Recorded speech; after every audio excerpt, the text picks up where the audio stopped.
Hello student, आप सभी बच्चों का हमारे यूट्यूब चैनल पे बहुत बहुत स्वागत है। आज के इस वीडियो में हार्ट के बारे में डिस्कशन करूंगा। हार्ट से जितने भी रिलेटेड कंसेप्ट है उस कंसेप्ट को मैं यहाँ पे क्लियर करूंगा। आपको दो फिगर दिखाई दे रहा होगा, एक राइट साइड में और एक लेफ्ट साइड में। राइट साइड का जो फिगर है वो एक्चुअली हमारे बॉडी में जो हार्ट पाया जाता है उसका फिगर है, और ये लेफ्ट वाले जो मैं आपको बता रहा हूँ ये आपको समझाने के लिए मैं ये डायग्राम आपको बताया हूँ। ओके, तो देखिए, ह्यूमन बींग्स में जो होती है चैम्बर जो होता है वो 4 चैम्बर पाए जाते हैं। ह्यूमन बींग्स में 4 चैम्बर पाए जाते हैं हार्ट में।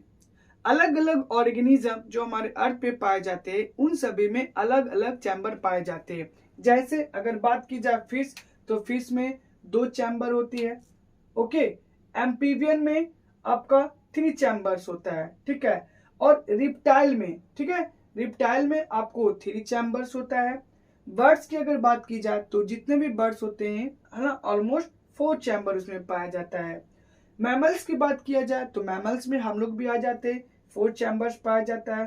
क्रोकोडाइल की बात की जाए तो उसमें भी 4 चैम्बर्स होती है। कॉकरोच की बात की जाए तो इसमें 13 चैम्बर्स होती है।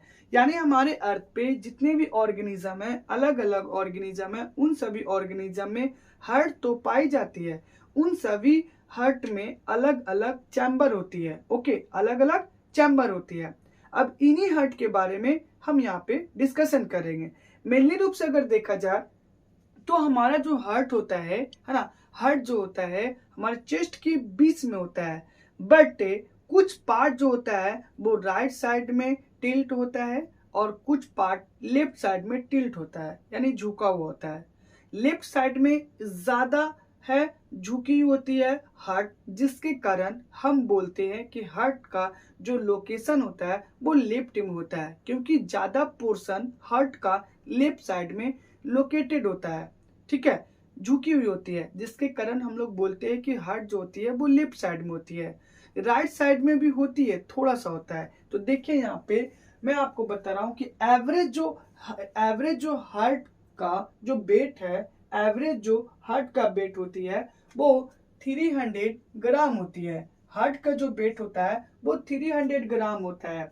ये मिडिल में आपका 80 ग्राम होता है, मतलब मिडिल में, चेस्ट के मिडिल में जो होती है, थोड़ा सा जो झुकी होती है वो कितना ग्राम झुकी होती है, तो 80 ग्राम, यानी मिडिल में जो होती है वो 80 ग्राम, है ना, झुकी हुई होती है। और ज्यादा पोर्शन जो हार्ट का होता है ना, 220 ग्राम यानी 220 ग्राम जो होती है वो लेफ्ट साइड में झुकी होती है।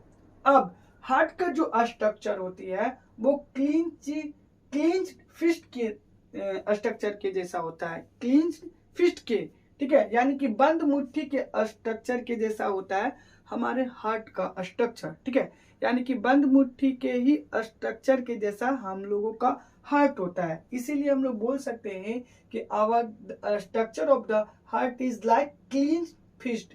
ओके, अब ये जो हार्ट है एक्चुअल फिगर है, ये हार्ट जो है वो डबल मेम्ब्रेन से ढकी हुई होती है। ये जो हार्ट होती है वो डबल मेम्ब्रेन से कवर होती है, यानी ढकी होती है, जिसे हम पेरिकार्डियम बोलते हैं। क्या बोलते हैं? पेरिकार्डियम। यानी जो हार्ट होता है वो एक मेम्ब्रेन से ढकी हुई होती है, जिसे हम लोग डबल मेम्ब्रेन बोलते हैं। और उस डबल मेम्ब्रेन को हम क्या बोलते हैं? पेरिकार्डियम बोलते हैं। ओके, ये पेरिकार्डियम जो होती है, ये जो पेरिकार्डियम जो होती है वो पेरिकार्डियम फ्लूइड से भरी होती है, ठीक है, पेरिकार्डियम फ्लूइड से भरी होती है। तो पेरिकार्डियम फ्लूइड से भरी होती है, जो एक्सटर्नली है हमारे हार्ट को प्रोटेक्ट करता है, ठीक है, किसी भी हार्म से, ठीक है, यानी हार्म होने से हमारे हार्ट को बचाता है ये पेरिकार्डियम, ठीक है, पेरिकार्डियम मेम्ब्रेन हमारे हार्ट को प्रोटेक्ट करता है। ओके, अब यहाँ पे ये देखेंगे सुपेरियर वेना कावा है, पुलमुनरी वेन है, राइट आर्टेरियम है, pulmonary valve, tricuspid valve, inferior vena cava, ठीक है, right ventricle, pulmonary artery, aorta, pulmonary vein, left atrium, aorta, ठीक है, आर्टिक वर्व, लेफ्ट वेंट्रिकल। अब पूरे हार्ट को, है ना, यानी कि हमारे हार्ट को 4 चैम्बर में डिवाइड किया गया है और उन चार चैम्बर में अलग अलग पार्ट होती है। इस पार्ट को यानी कि राइट वाले पार्ट है ना, राइट वाले पार्ट में दो तरीके का आपका पाया जाता है, आर्टेरियम और वेंट्रिकल। अब हम यहाँ पे ये देखेंगे, इसको समझने के लिए यहाँ पे एक अलग सा डायग्राम बनाए हैं। अब देखिए, ये है हमारा हार्ट। हार्ट को 4 चैम्बर में डिवाइड किया गया है, ठीक है, एक अपर पोर्शन और एक लोअर पोर्शन। हार्ट को 4 चैम्बर में डिवाइड किया गया है, ठीक है। तो देखिए, अब ऊपर वाले पार्ट को अपर पोर्शन बोल सकते हैं और नीचे वाले पार्ट को लोअर पोर्शन बोल सकते हैं। तो देखिए, एक हो गया राइट में अपर और लोअर और एक हो गया लेफ्ट में अपर और लोअर, तो टोटल मिलाकर के 4 चैम्बर हो गया। अब ऊपर वाले पोर्शन को राइट एट्रियम बोलते हैं, ऊपर वाले पोर्शन को राइट एट्रियम बोलते हैं, जबकि नीचे वाले पोर्शन को राइट वेंट्रिकल बोलते हैं। लेफ्ट में आइए, लेफ्ट एट्रियम यानी कि ये जो है लेफ्ट साइड में अपर वाले पोर्शन को लेफ्ट एट्रियम बोलते हैं और लोअर वाले साइड को लेफ्ट वेंट्रिकल बोलते हैं। बीच में जो होता है वो एक थिक मसल्स की बनी होती है, ठीक है, ये पोर्शन होता है जो थिक मसल्स की बनी होती है, जिसे सेप्टम बोला जाता है। क्या बोला जाता है? सेप्टम बोला जाता है। ये सेप्टम जो होती है वो एक थिक मसल से बनी हुई होती है, जो चैम्बर को 2 पार्ट में डिवाइड करता है। राइट साइड वाले चैम्बर जो होता है ना, वो डीऑक्सीजनेटेड ब्लड होती है। लेफ्ट साइड वाले जो चैम्बर होती है वो ऑक्सीजनेटेड ब्लड होता है। अब ये दोनों डीऑक्सीजनेटेड ब्लड, ऑक्सीजनेटेड ब्लड आपस में ना मिले, ये सेप्टम है, प्रोटेक्ट करता है आपस में दोनों को मिक्स होने से। ओके, अब यहाँ पे ये है superior vena cava, inferior vena cava. अब यहाँ पे ये देखेंगे हम कि राइट आर्टेरियम और राइट वेंट्रिकल के बीच में 3 सर्कुलर लाइक स्ट्रक्चर पाया जाता है, ठीक है। राइट आर्टेरियम, राइट वेंट्रिकल के बीच में 3 सर्कुलर स्ट्रक्चर पाया जाता है, जिसे ट्राइकस्पिड वाल्व बोलते हैं, जिसे ट्राइकस्पिड वाल्व बोलते हैं, ठीक है। अब लेफ्ट एट्रियम और लेफ्ट वेंट्रिकल के बीच में 2 सर्कुलर स्ट्रक्चर पाया जाता है, जिसे बाइस्पिड वाल्व बोलते हैं। क्या बोलते हैं? बाइस्पिड वाल्व बोलते हैं।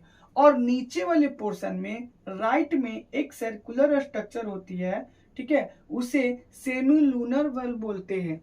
और लेफ्ट में एक और सर्कुलर लाइक स्ट्रक्चर होता है, उसे अरोटिक वाल्व बोलते हैं। और ये अरोटिक वाल्व से ही अरोटा कनेक्टेड होता है और फर्दर अरोटा है बॉडी से कनेक्टेड होता है, और ये कई एक सारे ब्रांचेज में डिवाइड हो जाते हैं और वो डिवाइड होकर के अलग अलग बॉडी पार्ट से कनेक्टेड होता है, जिसके कारण ब्लड को ट्रांसपोर्ट किया जाता है होल बॉडी में। ओके, अब 1 बाय 1 यहाँ पे सारे के फंक्शन देख लेते हैं। ओके, 1 बाय 1 यहाँ पे सारे के फंक्शन देख लेते हैं। अब यहाँ पे ये देखेंगे कि सुपेरियर वेना कावा का क्या फंक्शन है, इन्फेरियर वेना कावा का क्या फंक्शन है। ऊपर वाले जो पार्ट होता है, हमारे बॉडी के ऊपर वाले पार्ट जो होता है, ब्लड इंटर करता है सुपेरियर वेना कावा के द्वारा हमारे हार्ट में, जबकि लोअर वाले बॉडी पार्ट में जो ब्लड होती है, डीऑक्सीजनेटेड ब्लड जो होती है, वो इन्फेरियर वेना कावा के द्वारा हार्ट में इंटर करता है। उसके बाद इंटर करने के बाद राइट आर्टेरियम से ब्लड होकर के राइट वेंट्रिकल में जाता है। अभी तक डीऑक्सीजनेटेड ब्लड ही आ रहा है, और राइट आर्टेरियम से होकर के राइट वेंट्रिकल में ब्लड इंटर करता है। किसके द्वारा? ट्राइकस्पिड वाल्व के द्वारा। क्या? ट्राइकस्पिड वाल्व के द्वारा। ट्राइकस्पिड वाल्व जो होती है ब्लड के डायरेक्शन को प्रोवाइड करता है। जब ब्लड एक बार इंटर कर गया राइट वेंट्रिकल में, तो ब्लड फिर से अपोजिट डायरेक्शन में फ्लो नहीं होगा, ठीक है। ये प्रोटेक्ट करता है ट्राइकस्पिड वाल्व। तो ट्राइकस्पिड वाल्व जो होती है वो अपोजिट डायरेक्शन में ब्लड फ्लो ना करे, इससे वो प्रोटेक्ट करता है। तो राइट एट्रियम से चला गया राइट वेंट्रिकल में। अब यहाँ पे एक सेमी लूनर वाल्व होती है, ठीक है। सेमी लूनर वाल्व होती है। इससे ये सेमी लूनर वाल्व जो होती है वो पुलमोनरी आर्टरी से कनेक्टेड होती है। ठीक है, पुलमोनरी आर्टरी से कनेक्टेड होती है। तो semi lunar valve pulmonary artery से कनेक्टेड होती है, ये कनेक्टेड है। फर्दर ये डीऑक्सीजनेटेड ब्लड है ना ट्रांसपोर्ट हो गया कहाँ, पुलमोनरी आर्टरी में।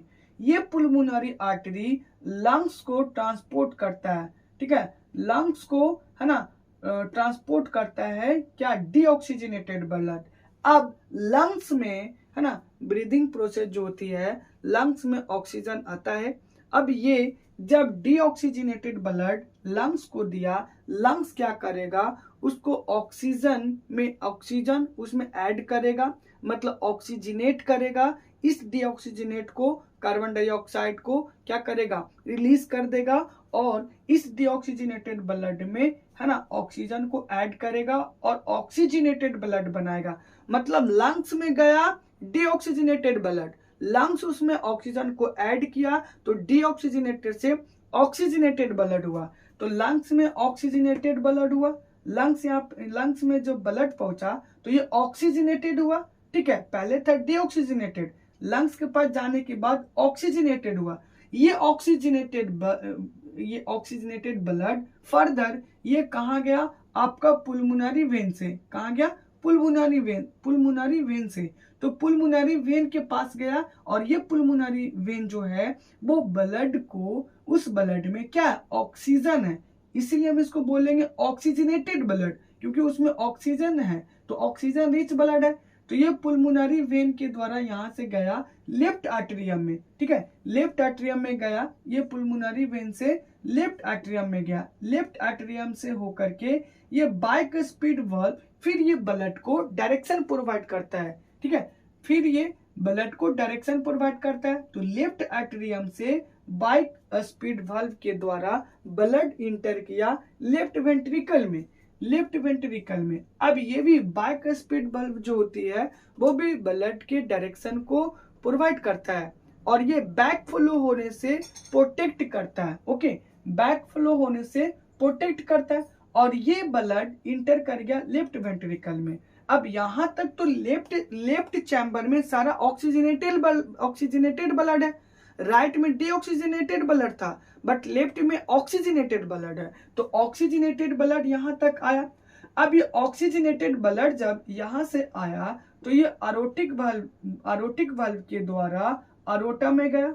अब ये अरोटा है फर्दर कई एक सारे ब्रांच में डिवाइड हो जाती है और फर्दर कई एक सारे ब्रांच में डिवाइड हो जाती है। अलग अलग ऑर्गन जो होती है इन सभी ब्रांच से कनेक्टेड होती है और ये ब्रांच अलग अलग ऑर्गन्स को ब्लड को प्रोवाइड कर देता है, ब्लड को ट्रांसपोर्ट कर देता है, जिसके कारण हमारे होल बॉडी में है ब्लड ट्रांसपोर्ट होती है और उसी के द्वारा हमारे सेल तक ऑक्सीजन प्रॉपर वे में पहुंच पाता है, जिसके कारण हम लोगों को एनर्जी मिलता है। क्योंकि हमारे बॉडी जो होती है वो कई एक सारे सेल से मिलकर के बनी होती है और सेल को है ऑक्सीजन चाहिए और ये ऑक्सीजन कहाँ से मिलता है, तो ब्लड ही ट्रांसपोर्ट करता है क्योंकि ब्लड में ही है ऑक्सीजन डिजॉल्व होती है, ऑक्सीजन डिजॉल्व होती है। अब डीऑक्सीजनेटेड ब्लड इधर था, अब इधर जाकर के ऑक्सीजनेटेड ब्लड हुआ। फर्दर इन सभी प्रोसेस होने के बाद हमारे बॉडी को है ऑक्सीजनेटेड ब्लड मिला, सेल को भी ऑक्सीजनेटेड ब्लड मिला, जिसके कारण हमारे सेल्स को क्या मिलता है, एनर्जी मिल पाती है। ओके, अब ये सभी प्रोसेस तो मैं आपको बता चुका हूं। ओके, अब यहाँ पे देखेंगे, हालांकि देखा जाए तो वेन जो होती है हमारे पूरे बॉडी पार्ट से, है ना, हमारे पूरे बॉडी पार्ट से हार्ट को है पंप ब्लड है जो कि ट्रांसपोर्ट करता है डीऑक्सीजनेटेड ब्लड।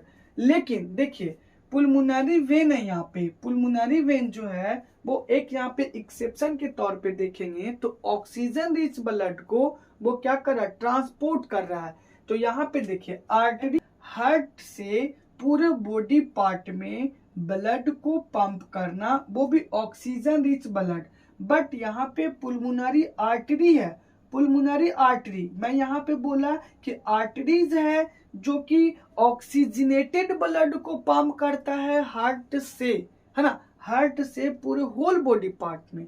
लेकिन ये पुलमोनरी आर्टरी है, ये है पुलमोनरी आर्टरी। तो एक्सेप्शन में यहाँ पे ये देखेंगे कि कार्बन डाइऑक्साइड रिच ब्लड को पंप कर रहा है, क्योंकि आर्टरी जनरली देखा जाए तो ये ऑक्सीजनेटेड ब्लड को पूरे होल बॉडी पार्ट तक ट्रांसपोर्ट करती है। बट वेन जो होता है वो डीऑक्सीजनेटेड ब्लड को ट्रांसपोर्ट करता है। तो देखिए हमारे पूरे बॉडी ऑर्गन से या पूरे बॉडी पार्ट से हार्ट को, है ना, बॉडी को, हार्ट को है ट्रांसपोर्ट करता है ब्लड को, वो भी कार्बन डाइऑक्साइड रिच यानी डीऑक्सीजनेटेड ब्लड।